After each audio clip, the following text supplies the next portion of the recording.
All right, so the next one here, Trump says that Taiwan should pay the U.S. for its defense. So former President Trump, the Republican Party's presidential nominee, told Bloomberg in an interview published on Tuesday that Taiwan should pay the U.S. to defend the island and compared the idea to an insurance policy. President Biden has vowed several times that he would intervene to defend Taiwan in the event of an attack, breaking from the decades-long U.S. policy of strategic ambiguity on the issue. So I put kind of the whole quote in here for context, most of it, of what he's saying here, because I feel like it was kind of misrepresented what he said. And it's funny because on one hand, you see like the neocons, the hawks are freaking out about him saying, oh, they got to pay for us to defend them. But he's not ruling out the idea of the U.S. defending Taiwan. But he says some kind of interesting things. And Trump, I kind of avoided like covering his foreign policy comments for a while. But now that the election's getting closer, because it's just so hard to know really what he's going to do. And but I think we should kind of start covering this stuff a little more. And Taiwan is something I want to focus more on in general. So he was asked if he would defend Taiwan, and Trump said, quote, look, a couple of things. Number one, Taiwan, I know the people very well, respect them greatly. They did take about 100% of our chip business. I think Taiwan should pay us for defense. We're no different than an insurance company. Taiwan doesn't give us anything. Taiwan is 9,500 miles away.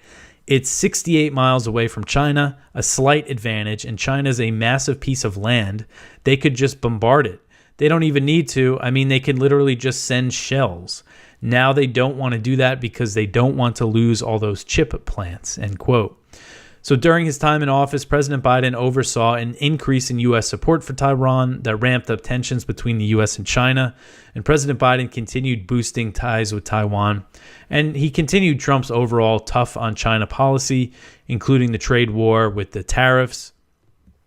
So Trump suggested to Bloomberg that tensions would not be so high if he remained in office, saying, quote, the day I left, they sent 28 bombers right over the top, and they've been very aggressive ever since. They got ships all over the place, end quote. So it sounds like he's talking about the Chinese military flights in Taiwan's air defense identification zone, which is not Taiwan's airspace. It gets misreported as that often. And their air defense identification zone extends far beyond, the coastal waters of Taiwan. It actually goes over mainland China, but of course they don't report those flights. But these flights he's talking about, usually they're pretty far from Taiwan.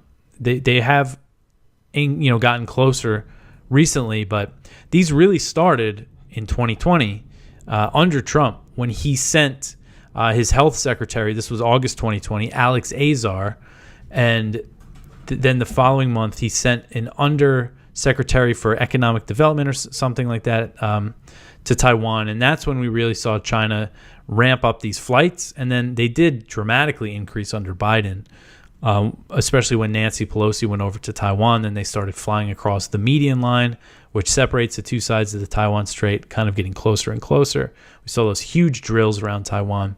So things certainly have really escalated under Biden, but this really started, the what they call the pivot to Asia started under Obama.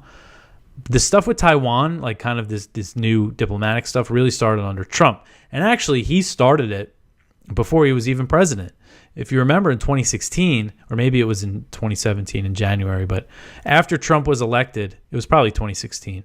Anyway, after he was elected, he accepted a phone call from Tsai Ing-wen, the president of Taiwan, which is not something that, they usually do. So that was a message there of how his administration would be toward China.